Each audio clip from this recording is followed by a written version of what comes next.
One of the little keys of magic that makes the biggest difference inside any company is this magic thing called care.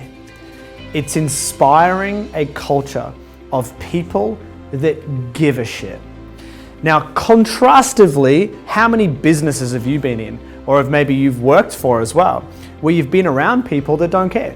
You know, I've seen it. I see it still now. It's so easy to find. All you got to do is just go to a retail place and you see someone working behind the desk and they're slacking off and they're not giving a shit. And they're not caring about anything. They don't care about the environment. They don't care about the customers. They don't care about their own benchmarks. They don't have, or they've got very low personal standards. Now, that is a culture of what I would also say is a culture of low performers, low achievers. It's uninspiring, and no one's ever going to do their best. And so what we want to do within a business is create a culture of care. Care is the ultimate commodity to be able to produce in any company.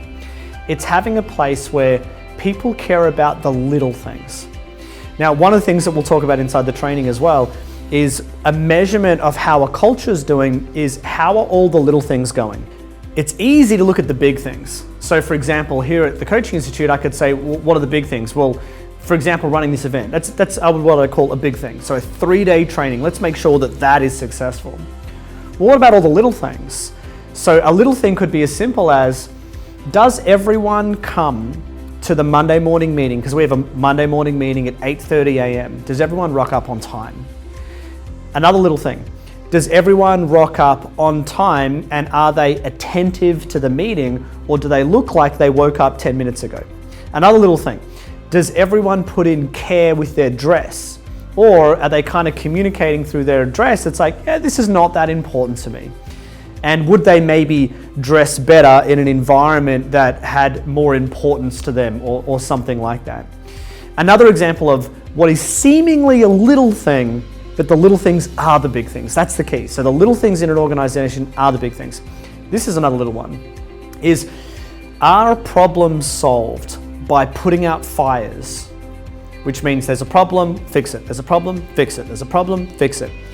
Or do people take the time to care about the organization enough to create structural solutions to the problems? Now, we're going to spend a whole lot of time on this inside the Pro Coach Roundtable. This can be applied to your own business, by the way, as well. So whether you want to go into leadership coaching and business coaching, or you may want to actually attend simply for yourself to apply all of this to your business, and it would still be phenomenally worth your time. Do people in the organization apply structural solutions to problems? Now, what I mean by that is when there's a problem, does the person say, okay, how did this problem happen? Do they look at the system and say, well, first of all, is there a system that tells someone how to do this correctly?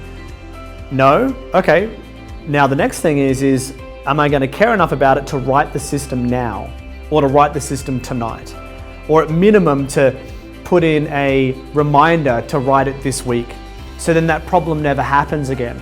You know, one of the things that we talk about here at the Coaching Institute is if you make a mistake once, that's totally cool. We're human, we're allowed to make mistakes. If you make a mistake twice, you actually chose that mistake, because it could have been averted by creating a system to be able to make sure that there was a process that just needed to be followed, so we didn't make that mistake again. And so this takes a bit more time, it takes definitely a lot more effort, and most importantly, it takes thinking. People need to get out of implementation and start thinking about their day, start thinking about the systems that exist. What systems exist, what systems need to be created, how do I improve the system? For example, this is another one. Maybe there's a problem that happens in a business, and then we have a look and we say, okay, there is a system, but one, it wasn't followed. Okay, well now that's a people problem.